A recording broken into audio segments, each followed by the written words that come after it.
Welcome to the Walking Twat again. And as you can probably hear, the audio is worse because, hooray, we finally have some goddamn wind. Of course, it's still stupid warm, so the air that's blowing around is very hot. But hey, I'll take hot wind over no wind at this point. At least sweating works again. But here's a fun realization I had. So people have been around for a couple, I don't know, weeks, months, I forgot when that video went up, know that I once did believe in God. I think I would call myself a Christian at that point. Now, I had to ask my parents which type of Christian it was, because I had no idea if it was Protestant or Catholic. Apparently I was a Protestant. Yeah, that probably says quite a bit about how strong my religion was. But I believed in God. I never had faith in God. I don't think I ever prayed to God. My belief in God was like my belief in Africa, just the continent. I've been told about it, people say it exists, so obviously it exists. Of course, the same happened with Sinterklaas, the Dutch version of Santa Claus, which is more bishop-like and yeah, fun stuff. But I was also told that he existed. Or, well, that he exists. Back then I was told that he exists. I can't do words at the moment. So, God was just as real as Africa and Sinterklaas. Now, the problem is, at a certain age, you figure out that Sinterklaas doesn't exist. Things that have been told that are true can be not true. See, I never had faith in God. But as a little kid, you do have faith in your parents. You have faith that they always tell the truth. Now, I think this was just I think I have just a skeptical mind, and that was just kind of the trigger for it. Just, oh, things cannot be true. Okay, what things are true? Not so much in a I don't believe you guys anymore kind of way, but more in a let's actually think about stuff kind of way. So, God was just as real as Africa and Sinterklaas. Sinterklaas apparently wasn't real. I mean, there was some dude called Saint Nick who apparently was a pretty neat guy, but I mean, there was a guy called Saint Nick, or at least there was a guy called Nick, well, whatever Nick is in French, something Nicolas-like.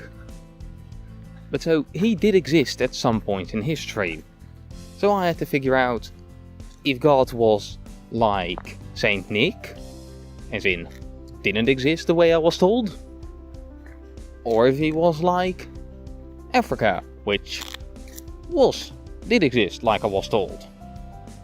And, well, then you start to take a mildly critical look at the Bible and it falls flat. At least for me it did.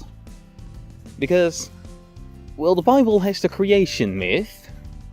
Just, God created the world in a couple days, and created everything in a couple days. And then there's the, evolution and early Earth and, actual real stuff. Stuff that's supported by evidence. And I didn't even have to go back to things like the Big Bang and stuff like that, because, well, that was physics, and especially as a kid, physics were not that interesting. Remember, this is pre-teen kid type of thinking.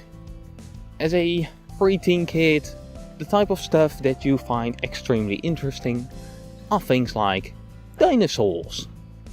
And when you start looking into dinosaurs, you also come across stuff like evolution. And so, when you know enough dinosaurs, you start seeing that many of them are related. one I can easily think of are many types of Triceratops. And I don't know what name they fall under, but yeah, there are the ones with the actual three horns, there are ones with a way bigger neck shield thing, there are ones that don't have horns, which actually look a lot cooler than the Triceratops. So yeah, you then figure out that, oh yeah, evolution, that makes perfect sense, because hey, that's what we see. Because hey, we have bones of these things. And this is pretty basic level, I know, but... well, remember, this is like, I think 9-year-old Phoenix at this point. Old enough to think, young enough not to think about it very deeply, and... well, I didn't get into it really with a big bias. Just, ooh, dinosaurs are cool, and this is things that I do know about dinosaurs. Just evolution. Wait, evolution doesn't fit with the creation myth. Because if God made everything, then evolution isn't true, but here I can see that evolution is true. Okay, then the Bible isn't true. And it's just... basically that's the type of logic that led me away from being any type of religious, because... well, I didn't have faith in it, in any way. There was no faith in it. I didn't really lose anything, just... I fell off my religion. Well, that's not really falling, it's... kind of... maybe it was somewhere between just the last step of a staircase, or kind of stumbling off the last step of a staircase. Although I really think it was just like a normal step off it. Just, oh, okay, I don't believe in God anymore.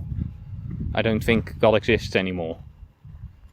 Oh well, I don't really think it was, if I remember correctly, it was that type of step, because it was such a mundane thing for me. Just, like I said, no faith, no, how they love to say it, relationship with God and stuff like that. None of that. And here's a fun little side story that I also would like to tell that does kind of relate to this. This was in some point in middle school or something. And I never heard of apologetics. So, for instance, with the stuff like... I know certain parts of the dinosaur things, those were evolution, it was really obvious. Apologetics would go with something like micro and macro evolution. Somewhere in middle school, I, for the first time, came across that. Because we had two Christians in the class, one who was a bit obnoxious, and the other who was... I mean, he was a Christian, but not in a annoying way. But I, as an atheist, since before I was 10 or so, was very interested in what he believed and stuff like that. It was just genuine interest. And so when we were learning about evolution, I asked him if he believed in it. And he said that he believed in small changes, but not big ones. Now, I never heard of this before. I never heard of this type of argument before. And my immediate reaction was that I also don't believe in big changes. Evolution can't do big changes. That's not how evolution works. I just believe in many really small changes. He did not like that answer. And here's one question I would have for any religious person that likes to believe in the micro and macro evolution thing. What stops microevolution going to macroevolution? Because all evolution is just a fuck ton of microevolution. It's just a fuck ton of really small changes. I mean, I've heard them say things like, oh, there's the gene code barrier, but... well, I have no fucking clue what the gene code barrier is. I mean, I know that our DNA is very good at stopping changes to minimize any mutation. Normally, we don't get any mutations of any kind, or... well, we do get mutations, but most of them our bodies solve themselves. Either they get repaired, Or when it's bad enough, the cell itself says, okay, no, we're too damaged, and kills itself. But that's with any genetic change. Every genetic change we get gets, or at least tries to get, destroyed by all these systems. But that can't be the gene code barrier, because if it is, well, this works on every mutation. The problem with this system is, it's not perfect. Like anything in the body, it does the job, but it's not perfect. Some mutations just get through, or sometimes when one thing is changed, your DNA doesn't see which part is changed, so instead of changing the mutation, it changes another part of the DNA as well. Every case of cancer is also just a genetic mutation that didn't seem to work out for us. Generally for cancer, multiple parts of the DNA need to be disabled because, well, it's one of those cases if you get cancer, I think most people get cancer on a daily basis.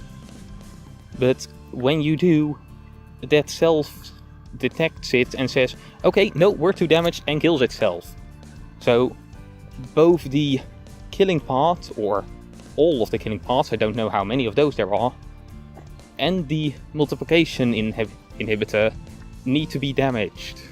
Need to be damaged beyond repair and not get killed in the process.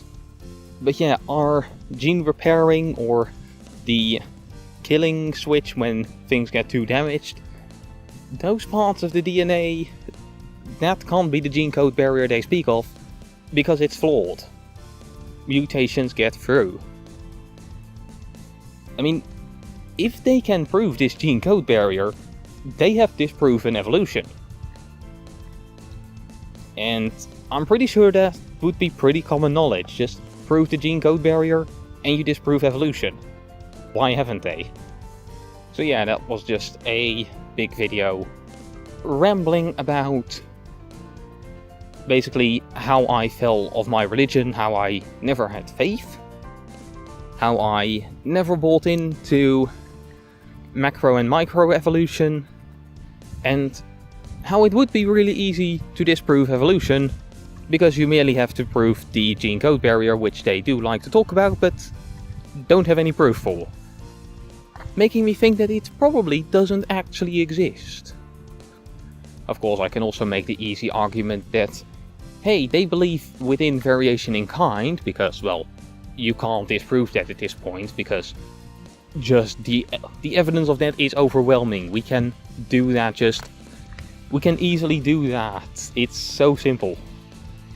But yeah, they believe in variation within kind, and they do believe that speciation can happen.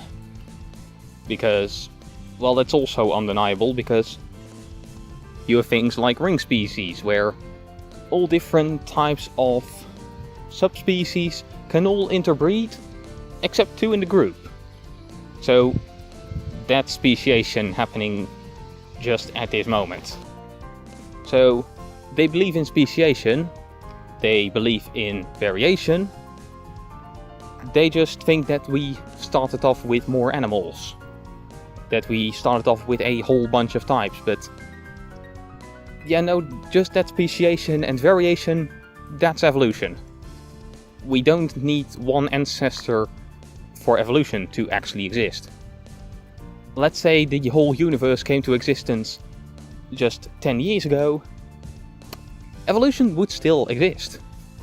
Oh sure, we would start out with hundreds of different species and everything, but evolution would still be happening.